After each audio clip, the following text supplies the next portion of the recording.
Ukrainian citizens gathered this morning for the funerals of those Ukrainian soldiers who came to the defense of Europe's largest nuclear power plant as it was attacked by Russian forces.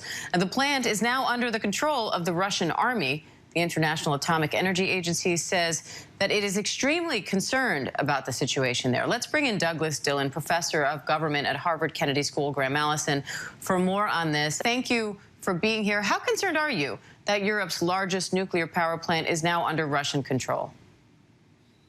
Well, I would say in the situation in which there's a lot of bad news, that probably is good news.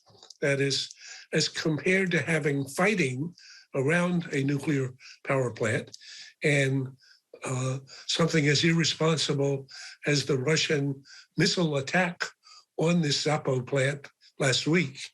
The fact that the Russian military now have control of the plant, that the professionals in the plant are running the plant, maybe I'm stretching for silver linings, but as compared to the alternative, unfortunately, that's better. Nonetheless, the idea of having nuclear power plants, of which the Zapo plant is just one, Chernobyl, we can remember, is another, and there are a couple of more, in the middle of a war zone is a dangerous, extremely dangerous reality, but it's part of this ugly war. So President Zelensky said that Europe must wake up after last week's attack sparked that fire at the nuclear plant. What do you think that attack means for the future of this war and the fact that there is a nuclear power plant in the middle of all of this, not just one? Well, I think Zelensky has been very carefully attempting to take points of neuralgia in the West, in which the brutal Russian aggression is actually stepping on and trying to accentuate them. And Europeans remember vividly Chernobyl in 1986, when the worst nuclear accident that's ever recorded spewed huge waves of and clouds of radioactivity over much of Western Europe. So he's reminding Europeans that a war in Ukraine could actually create catastrophe in terms of a nuclear reactor meltdown that could have radioactive impacts on people living all across Europe. That unfortunately is a reality. And the war has also heightened tensions surrounding Putin's nuclear arsenal. Russian state media reports that Russian Foreign Minister Sergey Lavrov warned that if a third world war were to come out of this, that it would be destructive and would involve nuclear weapons. So what do you make of these threats?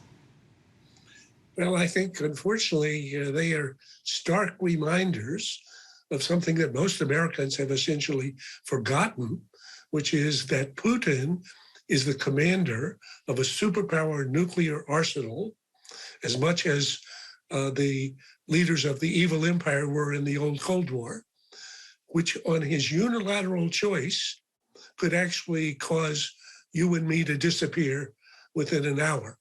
I mean, literally erase the US from the map.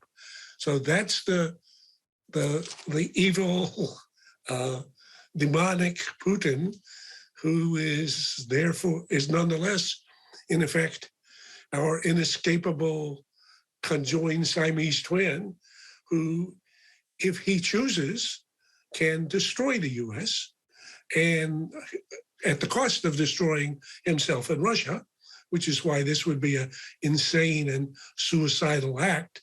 But I think he's trying to remind us that at the end of this game, World War III is a war the US doesn't want to fight.